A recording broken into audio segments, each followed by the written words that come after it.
Excuse me, sir. Sir, this is Channel 9 News. Can we ask you a few questions? We're trying to interview ordinary people about their perspectives on wearing a mask to protect themselves against COVID-19.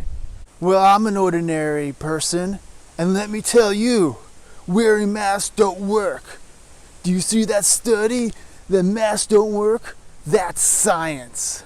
Besides, my friends never wear masks, and not one of them has ever gotten the COVID yet. It's a total conspiracy. A conspiracy? How so? Yeah, I mean, think about who's benefiting from the mask mandate. You know who? The big mask industrial complex. The mask industrial complex? Yeah, the mask industry. The people make masks just like the ones you're wearing. They probably created the COVID in their mask laboratories to increase their profits.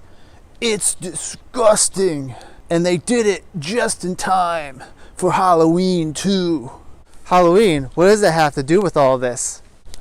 Do I really have to spell it out to you, man? It's so obvious. Think about it. What do people buy during Halloween? Masks. The mask industry created a virus, so a mask mandate would go into effect, requiring people to buy more Halloween masks. So, how do you know all this? Look, all you have to do is Google mask, Halloween, conspiracy, and COVID, and you'll find many articles offering strong proof. You should also join the Facebook page COVID Halloween Conspiracy Theory. They got a lot of good info showing the truth about these mask companies. Now, I'm not crazy, and I looked for evidence that I could find disproving this. And you know what I found? Nothing. Because the mask companies know they can't hide the truth anymore. There you have it, folks. Selective attention on display before your very eyes. In this video, we'll discuss theories of how selective attention works, its benefits for information processing, and why it's one of the largest contributors to cognitive biases. This is Channel 9 News. Back to you, Dr. Becker.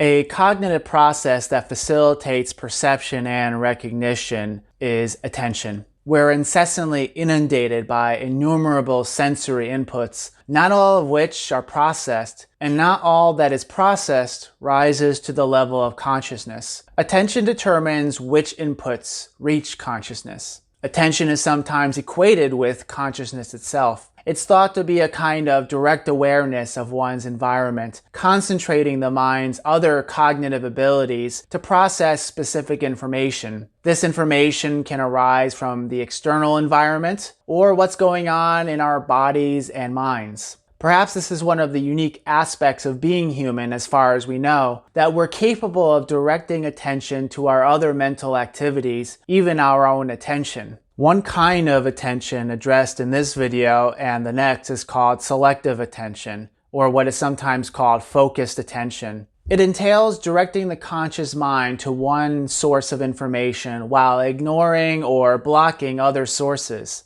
This cognitive capacity is seen as early as infancy, where babies begin to turn their heads toward a sound that's familiar to them, such as their parent's voice. This fairly straightforward definition of selective attention gives rise to some important questions. Why does the mind decide to attend to some sources of information and not others? What happens to information that we do not selectively attend to? Is it completely ignored by the mind, or is it processed at an unconscious level? In this video, we'll take up the first question. We'll address the second question in the following video. Why does the mind decide to attend to some sources of information and not others? The answer depends upon what is directing attention. In exogenous attention, the mind is passive as a strong stimulus, such as a loud noise or sudden pain, directs attention. This is a kind of bottom-up processing. Someone experiencing high levels of pain has great difficulty focusing on anything other than the pain.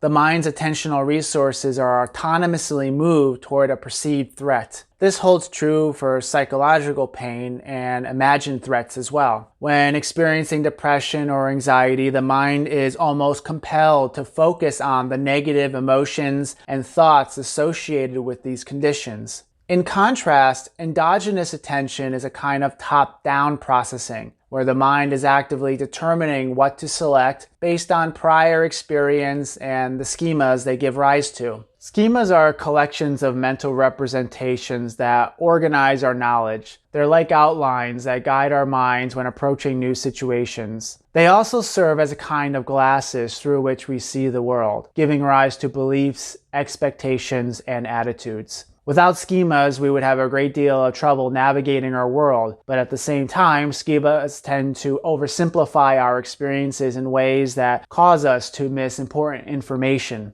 There are several implications in the way schemas direct attention. Returning to depression again, we are not only passively drawn to acute emotional pain, but depression is often supported by mental schemas that actively direct attention to specific information. For example, your schema about yourself, what is called a self-concept, can be negative, such as thinking of yourself as unlovable, unattractive, or unintelligent, etc.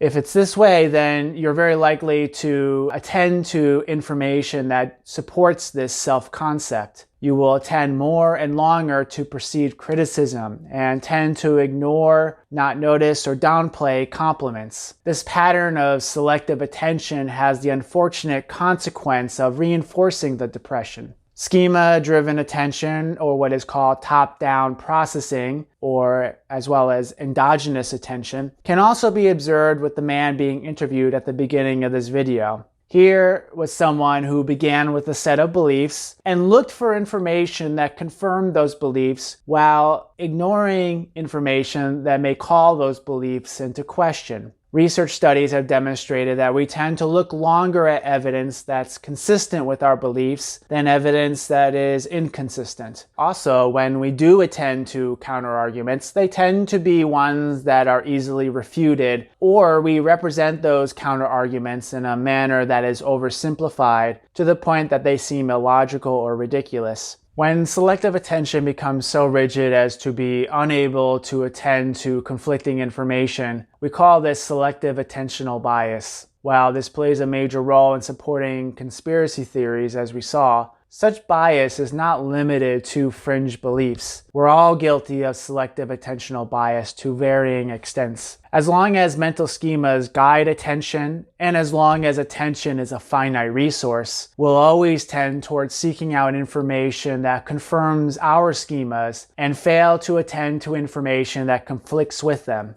Often, it's only when our selective attention leads us to experience painful consequences that we begin attending to different kinds of information, or at least it opens the possibility of doing so. A stereotype is a kind of mental schema about a group of people. And such stereotypes have a similar influence on selective attention, leading us to attend to information about others that supports those stereotypes while ignoring other discounting information that would contradict them. This has major implications for our behavior, such as when perceiving members of different racial groups as a threat. This can lead to racial profiling and misperceiving certain acts as threatening in one group but not another. While I have presented the negative consequences of selective attention, it also has an essentially positive role to play in our lives. Without selective attention, we would be overwhelmed with the information presented to us, being unable to decide what's important and what isn't. This lack of focus can make it difficult to be effective and efficient. Selective attention is also something cultivated through education and practice. The expert psychotherapist, through their education and years of experience, is more capable of selectively attending to the relevant information about the nature of a client's psychological struggles while ignoring information that distracts from this central issue. What happens to all that information that we don't attend to? We'll discuss some theories that address when and how much information is filtered on its journey to consciousness.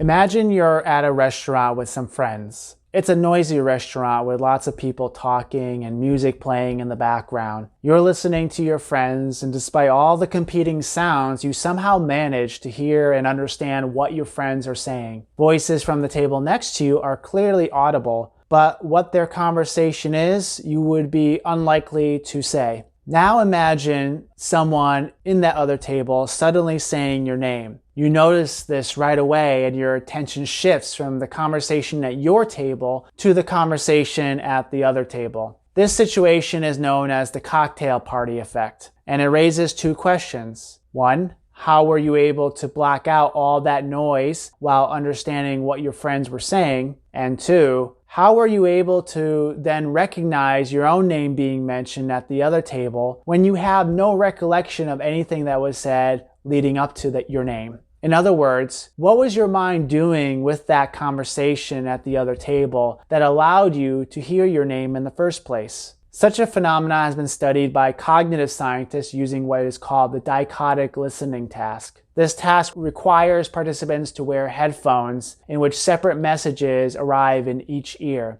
The participants are instructed to listen or shadow the message in one ear, or what is called the attended channel, and to ignore the message in the other ear, or what is called the unattended channel. A research question arising out of this methodology includes what kind of information is processed in the unattended channel. Let's turn to a second example, inattentional blindness, or what is sometimes called perceptual blindness. This is when an individual fails to perceive some object or event that is fully identifiable, readily recognized, but its appearance was unexpected. Such a situation has nothing to do with deficits in vision, but rather it's a quite ordinary experience. Inattentional blindness can be quite dangerous when driving, such as when a person unexpectedly begins jaywalking and you fail to notice this. Despite looking where you're driving and having that person clearly within your field of vision, you run the risk of getting into an accident. The likelihood of inattentional blindness can increase when you're distracted, such as using a cell phone, even if it's hands-free and you continue to look at the road. Perhaps the most famous experiment associated with inattentional blindness is the invisible gorilla. In this study, participants are asked to observe a group of people standing in a circle, some wearing white shirts, others wearing black shirts, while they pass a ball around. The participants are asked to count the number of passes made among all those wearing white shirts. While doing this task, a person dressed in a gorilla outfit conspicuously walks through the center of the circle, stops, does a little dance, and then leaves. The participants counting the passes are later asked if they noticed anything unusual while counting the number of passes among the players wearing the white shirts. Around 50% of participants did not report seeing the gorilla. How is it possible that something so obvious could be missed by so many people? Let's turn to a third and final example, change blindness. Change blindness, like inattentional blindness, involves missing some fairly obvious information. However, rather than missing an unexpected stimulus, in change blindness, there is an unnoticed change in a stimulus that you are consciously perceiving. The most well-known study demonstrating change blindness involves a researcher pretending to be someone lost on campus and approaches a pedestrian to ask for directions.